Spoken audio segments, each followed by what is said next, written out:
மன்னரே கச்சுடந்தார் தெய்வ திருவள்ளுவாரார் 18 வயதாரீரை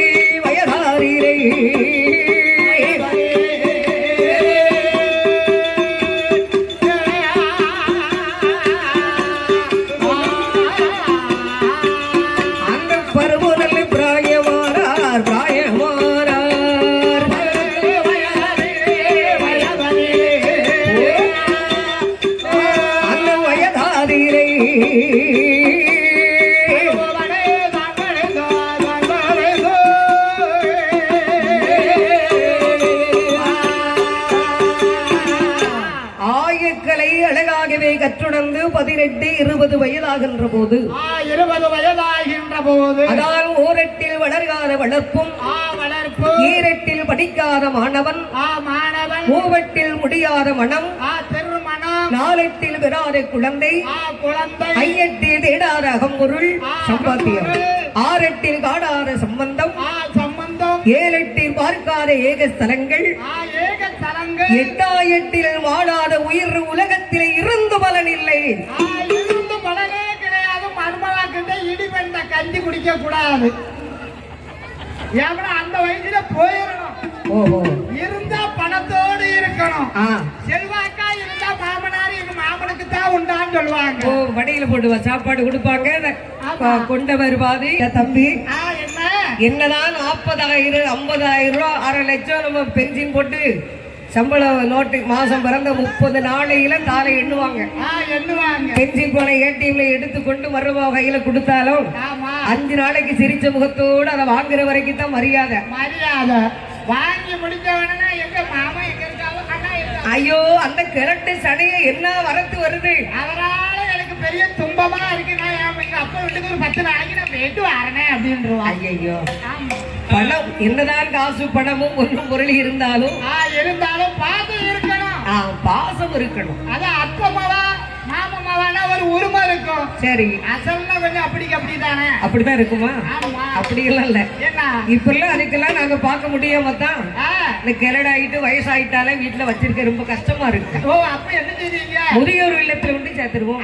அப்ப நல்ல மனசு. அப்ப நீங்க எல்லாம் நல்ல மனசு. பென்ஷன் வாங்கி கொடுத்துட்டு அங்க கொண்டு சேர்த்துருவோம். ஆமா பென்ஷனை மட்டும் வாங்கறதுக்கு அவங்க அங்க போய் கையெழுத்து பண்ணதுக்கு கூட்டு வருவாங்களா அப்படின்னு சில குடும்பங்கள் இருக்கு இல்லையா? ஆமா. ஆனால் அப்பேற்பட்ட இந்த வள்ளுவ பெருமான் மயிலாப்பூர் நகரிலே பெருமையாகவே ஆண்டு வருகிறார். அவர் பிறந்து தாயின் கருவறையிலே கருவுற்று சரிக்கின்ற போது அவர் உடலோடு ஒட்டி பிறந்தது இந்த தமிழ் மண். தமிழ் மண்ணும் சேர்ந்து தமிழுடைய பண்பாடு பாசம். அதனால் அவர் வடித்த நூல் இன்றைக்கு நாமல் மறக்க முடியாத ஒரு இடத்திலே நின்று கொண்டிருக்கின்றார். திருக்குறள். ஆமா. அப்பேற்பட்ட இந்த பிறக்கின்ற போதே இந்த மண்ணிற்கு மறுவை சேர்க்க வேண்டும். மக்களுடைய மதிவை மனதில் இடம் கொள்ள வேண்டும். மக்களுடைய மனதை இடம் பிடிக்க என்று தானாக அதெல்லாம் உருவாகி வருகிறார். அப்பேற்பட்ட மறக்க முடியாத மாமன்னனாகிய திகழ்ந்து வரக்கூடிய திருவள்ளுவர் செல்வச் சிறப்போடு ஆண்டு வரக்கூடிய போதே கல்யாண பருவ வயது. ஆமா பருவ வயது. அதான் எந்த மனிதனாக ஆணாக இருந்தாலும் சரி பெண் குழந்தையாக இருந்தாலும் சரி காலம் போயிட்டாலே காலம் கிடந்துட்டா எல்லாம் வேஸ்டா போயிடும். பட்டம் பார்த்து விதைக்கணும், பருவம் பார்த்தா அறுக்கணும். ஆமா. எந்தெந்த வயசுல எது நடக்கணுமோ அந்தந்த வயசுப்படி கண்டிப்பா நடந்தாகணும். ஆமா. 54 வயசுல 64 வயசுல சம்பந்தம் கண்டு முடிஞ்சிடணும். ஆண்டு அனுபவிச்சு இந்த பவுசோடு இங்கிலீஷ் வேளத்தோடு போய் சேருன்னு பேரு. ஆமா. 30 வயசுல கல்யாணம் முடிச்சு 40 வயசுல கல்யாணம் முடிச்சு பிள்ளை பிறந்தவொடனே நம்மள தாத்தான்னு கூப்பிடக்கூடாது. ஐயோ வளர்க்கறதுக்கு ரொம்ப கஷ்டமா இருக்கும் தம்பி. வேற ஒண்ணு இல்ல. ஆமா. பார்த்த உடனே தாத்தா மாதிரி இருக்குன்னு நினைக்க கூடாது. பார்த்த உடனே அப்பான்னு கூப்பிடணும். அவர் பிறந்ததிலே இருந்து அது தமிழ் பற்றோடு பண்போடு பாசத்தோடு அன்போடு அரவணைப்போடு அழகாகவே வாழ்ந்து வருகின்றார். அப்பேற்பட்ட நமக்கு குரல் கொடுத்த திருவள்ளுவ பெருமான் சென்னை மாநகரிலே செல்வச் சிறப்போடு ஆண்டு வரக்கூடிய போது பட்டம் தப்பினால் அட்ட வந்து சேரும் பருவம் தப்பினால் பணங்கிழங்கு நாராகும் சொல்லுவாங்க. செய்யும். அப்ப அந்த வயசு வரும்போது என்ன பண்ணாலும் கல்யாணம் முடிக்கணும். ஆமா கல்யாணத்தை முடிக்கணும்.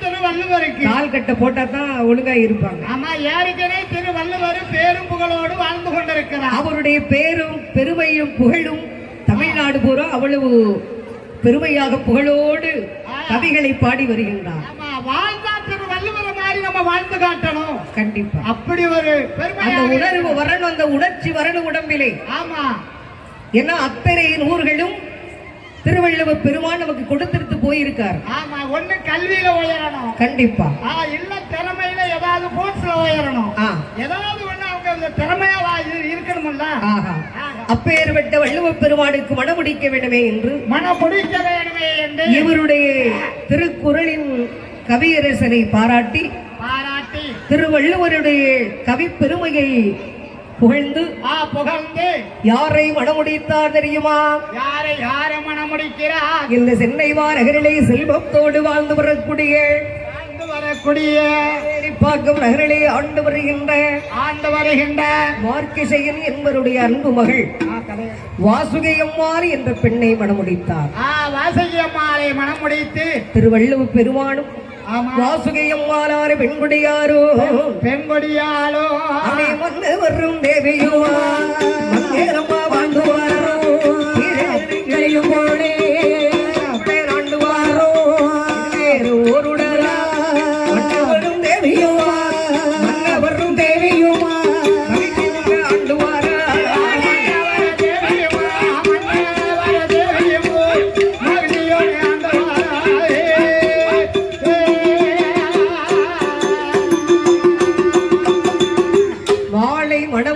மன்னவரும் தேவியுமாகவே மங்களமாக ஆண்டு வரக்கூடிய போது ஐயா அவருடைய திருக்குறளை பாராட்டி அதான் சொல்வார்கள், தம்பி வாய்த்தது சிறிதாமனுக்கு பிள்ளை வாய்த்தது சிறுதொண்ட பக்தனுக்கு. சிறுதொண்டன் மகன் சீராளன். பிள்ளை வாய்த்தது சிறுதொண்ட பக்தனுக்கு மனைவி வாய்த்தது திருவள்ளுவருக்கு. திருவள்ளுவர் வாசுகி அம்மாள், திருவள்ளுவருடைய மனைவி வாசுகி அம்மாள் அப்பேற்பட்ட ஒரு பயபக்தியோடு கணவன் வேறு பக்தி பாசம் உடையவர்களா இருவேர்களுமே அப்படி ஒரு இன்பத்தோடு வாழ்ந்து கொண்டிருக்கிறார்கள். கல்யாணம் முடிந்து சாப்பாடு பருமாறுகின்ற போது தலவாழை இலை விரித்து மன்னருக்கு சாதம் வைக்கின்ற போது சொல்வாங்க, தம்பி என்ன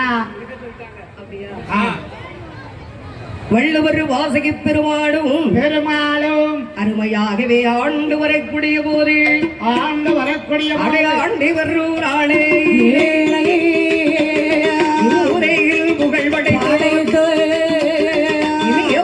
வள்ளுவரானோ அவருடைய படைப்பதிலே அறத்துப்பால் என்றல்லவா துப்பாள் என்று சொல்லே பாவத்துப்பால் என்றல்லவோ இந்த அதிகாரத்தை முகமையுடன் தான் படித்தானே வள்ளுவ பெருமானுடைய வாசுகி அம்மாளுடைய இணங்கி சென்னை மாநகரிலே செந்தமிழ் போற்றும் சென்னை மாநகரில் சென்னை மாநகரிலே திருவள்ளுவருடைய புகழ் மதுரை மாநகரில் தமிழ் சங்கம் வளர்த்து அந்த மதுரை மாநகரிலே திருவள்ளுடைய நூல் அரங்கேற்றம் செய்யப்பட்டு அவருடைய ஞாபகமாக அந்த 1030 குறள்களையும் அருமையாகவே வடித்தவளை இன்றைக்கு வள்ளுவர் கோட்டம் என்று சென்னை மாநகரிலே புகழோடு நாவல் கண்கொண்டா பார்த்து கொண்டிருக்கிறோம்.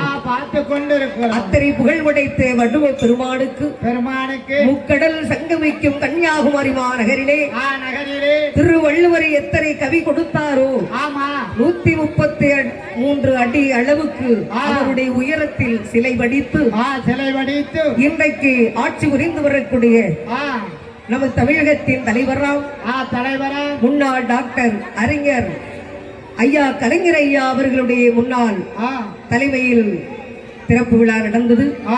இன்றைக்கு ஆட்சி புரிந்து வரக்கூடிய அரசினுடைய அதிகாரம் கொண்டு அன்போடு முக்கவிழ் சங்கரிக்கும் கன்னியாகுமரி நகரிலே கண்ணாடி பாலம் அமைத்து திருவள்ளுவருக்கு அலுவையாகவே திறப்பு விழா வைத்து இந்த தை திருநாள் பொங்கல் இரண்டாவது விழாவாக திருவள்ளுவருடைய அருளாலே அனைவரும் வாழ்க பல்லாண்டு காலம் வாழ்க வாழ்கவே வாழ்க வாழ்கவே வாழ்க வாழ்கவே வாழ்க பல்லாண்டு காலம் வாழ்க வாழ்கவே வாழ்க வாழ்கவே வாழ்க வாழ்கவே வாழ்க வாழ்கவே வாழ்க வாழ்கவே.